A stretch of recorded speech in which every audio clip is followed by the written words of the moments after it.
So we did the mobile. Let's talk about influence now. Let's move to our next section. I believe that some people in some organizations operate in the good. Some people in some organizations operate in the great. Some people in some organizations operate in the mastery. We believe you get better results if you're operating on this side. Right? So if you take the 6.5 right here, and you say we're over here at 8, 8.5, 9, you know, how do we move ourselves over into that category? So what do you guys think about these items here? I want to put each one of them up here and ask you to absorb them for just a second. When we're on the phone and we are presenting Premier, we're presenting ourselves to a new opportunity, what do you think about being engaging? What do you think about asking questions? What do you think about smiling? What do you think about confidence? And what do you think about tailoring information? A smile actually comes through over the phone. Well, it does, I mean, there's no doubt about it. Your tone really does matter. Yeah. You know? What do you guys think? Yeah. Every piece. Do we have signs around that remind us to smile? No. Should we? Yes. Yeah, I guess so. Yeah. Why not? A mirror on your desk also helps. That's something, one of the Yeah. first cell phone jobs I ever had. The doctor I worked for had everyone put a mirror on their desk. And it really makes a difference. I know it sounds cheesy as heck. I don't know if I would frown or, oh my God, my hair looks bad. I'd start thinking about You're too ADD for a mirror. Yes, I am. Everybody else needs a mirror. I need that cat that's on my postcard. It's this black and white cat. It says focus, and it's like this. And I have it right on my computer. Maybe for some of us we have to think about, you know, surrounding our desk area with visuals to help us think about smiling. When you're engaging, and when, obviously in a little bit we'll be listening to some of the recordings, 1 and 2 up there kind of tie together for me. Oftentimes what I notice in general, and what I noticed in reviewing some of the audio samples that you sent me, is that sometimes you let the caller control and they keep asking questions and all you do is answer. Right. And sometimes I notice that some people would politely take the control by asking the questions and being engaging. And sometimes I even noticed where we overlooked opportunities that we could have asked something of priority to help us better understand what was important to them. So really engaging them to let us know what's important. What do you guys think about the whole idea of asking questions to really manage engagement? And when I'm on the phone, I'm constantly asking myself, who's controlling the conversation? And I ask myself, if they keep drilling me with questions, then they're going to be controlling it. And I politely look at, can I shift that control by the way that I ask questions? Oftentimes when you're asking questions, you can create a breathing space for yourself to think. And being able to think is often very, very important on a phone call. So you ask a question, the person responds for 10 seconds. I'm not talking 2 minutes, 10 seconds. And you have 10 seconds to reflect on the tone, the flow, the possibilities, what you write down in notes, and it allows you to think more effectively versus next question, answer, next question, answer, next question, and there's no think time. Are you really looking for ways to build in think time in your conversation, even if the whole conversation is 3 minutes? You know, think time is really, really valuable. And that's an awareness piece that I hope you walk away with, the whole engaging piece. Who's really good at asking questions here? And I know you've all overheard each other. Can anybody compliment someone else in the room that says, wow, the way they really engage and ask questions? Who's really good at doing that? Nikki is the goddess of all of that. All 5 of us, she's your goddess. Okay, so let's talk about that for a minute. So I'll go to you in just a second. But what do you over here, what do you notice that would cause you to say that so convincingly to me? Okay, Nikki takes the bulk of the phone calls that come in. She's kind of our first line of defense. Okay. And I take phone calls myself, so I know that, you know, I know what goes into it and the brain power that it takes and that you get fatigued. On days when it's busy and I'm taking phone calls for maybe a couple of hours, I am fried. I am just ready to go into a coma. And I hear Nikki do it all day, every day for 8 hours. And she's always got a smile on her voice. She is always engaging. She always just gives 110% on every single call. Every single call. Changes. Okay, so you say, Paula, you say she asks questions? She asks questions. She does. And so does Lori, though, because Lori, when we have new clients, she puts new client, they have to put new client in the company name so that I know it's a new client. It's a color coded. And then in notes, she'll say, this person was referred by so-and-so and the name of the company, which helps me tremendously so I don't have to go look for it. I love that. Nikki asks questions and then gets all excited and comes to my office and says, oh my God, we've got a great new client. Da-da-da-da-da. She starts talking to them and has a conversation, and that's key too, because it gets us right. It gets us that, she takes that extra step where, oh my God, I think we just got this great new client, and they do, they book with her, and then they ask for her again, and then I follow up as a new client, and I think what Nikki does well that I would like everyone to do well is, or to improve on, including me, is when she doesn't ask a question like, what's your flight number? No. It's, so where are you going? What carrier are you taking?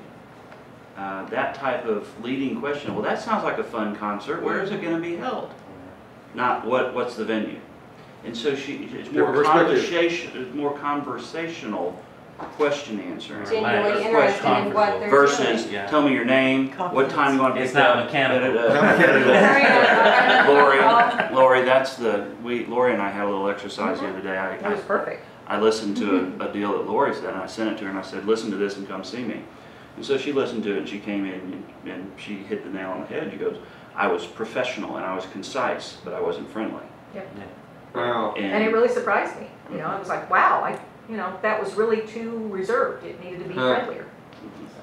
Well, it's hard to think about, always thinking about it's their ride, it's not ours. I think- Perspective. Yeah, Yes. it's perspective. For us, I mean, it's a slot. yeah, because we're always like, oh, we're just filling holes, you know? Yeah. I'm putting butts in seats, Yep. you know? And, Well, right. you know, I mean, I think we get a little bit more curt in dispatch though, because we're more, we're hurting cats. you know? We have taken, Derek is no longer going to give quotes. No, we agree with that. We decided We that. agree. No, yeah. We agree that it's better for him to do a turnover.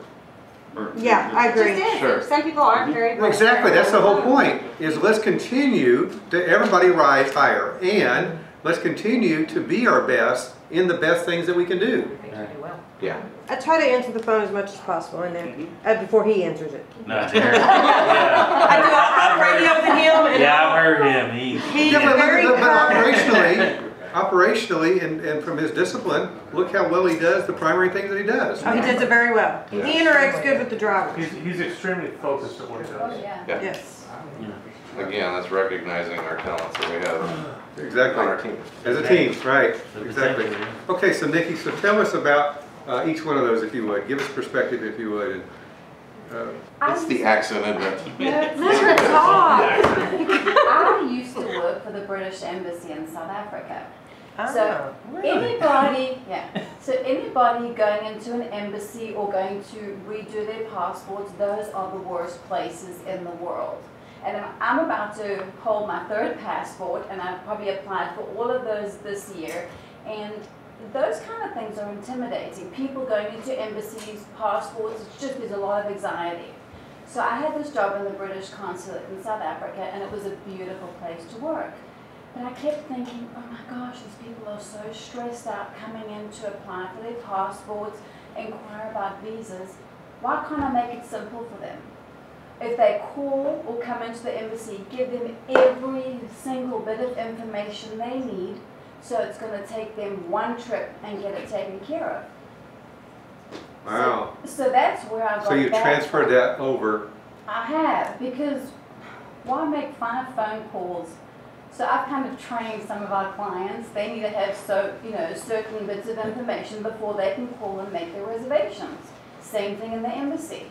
People will call. I want to apply for my British passport. What do I need? Okay. Where were your parents born? Okay, you need their birth certificate, their marriage certificate, the application form, the, I don't know what they call them here, postal orders, whatever they are. Have all of that and the application. They come in, they apply, job done. Not coming in 5 times. When my son got his driver's license last year, I think I went to the driving place 8 times because I got a different answer every time, and it incenses me. I can't bear it. And now, if I get bad customer service somewhere, I want to go crazy. I drive my kids crazy because I ask so many questions. But it's just from So you believe in item number 2? Yes. Absolutely, you have to. And you're also anticipating certain things. Some people don't think to book their return trip, and you'll say, do you need a return? And then think, oh goodness, yes I do. But they didn't think about it when they first called, because they think, okay, I need a car for tomorrow, but I'm not thinking about 3 weeks' time. So it just makes it easier. It's one phone call, less work for me down the line. Yeah. Tell us about Smile. You smile on the phone? I do. Yeah. Why?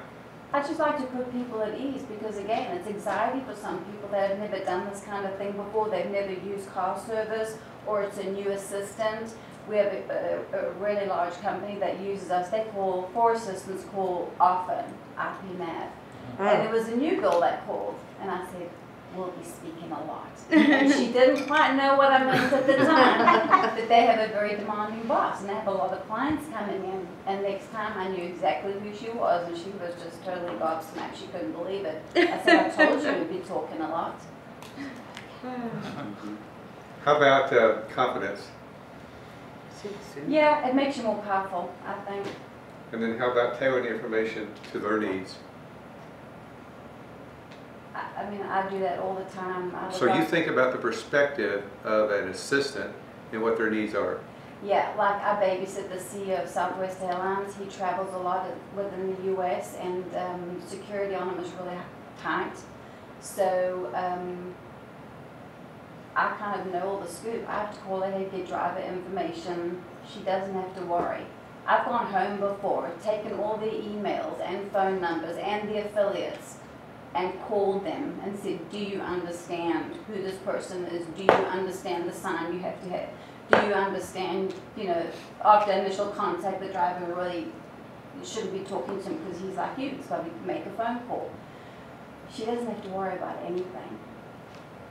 It's just one It's phone gonna be call. hard to get you on the phone. Yeah. Was I lying? Bingo.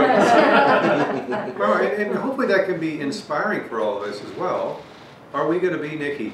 Are we going to be just like her after we walk out of here today? No. However, I think we can shift perhaps our commitment and thinking and look at things that we've done in the past and bring that forward like she has, right? What have you done in the past that could bring that energy to your own self when you rethink that and go, wow, I want people to feel that at ease. I want them to knock that anxiety down. I want them to really be genuinely glad that they call Premier, right? You know, that's really what we want to have happen, right?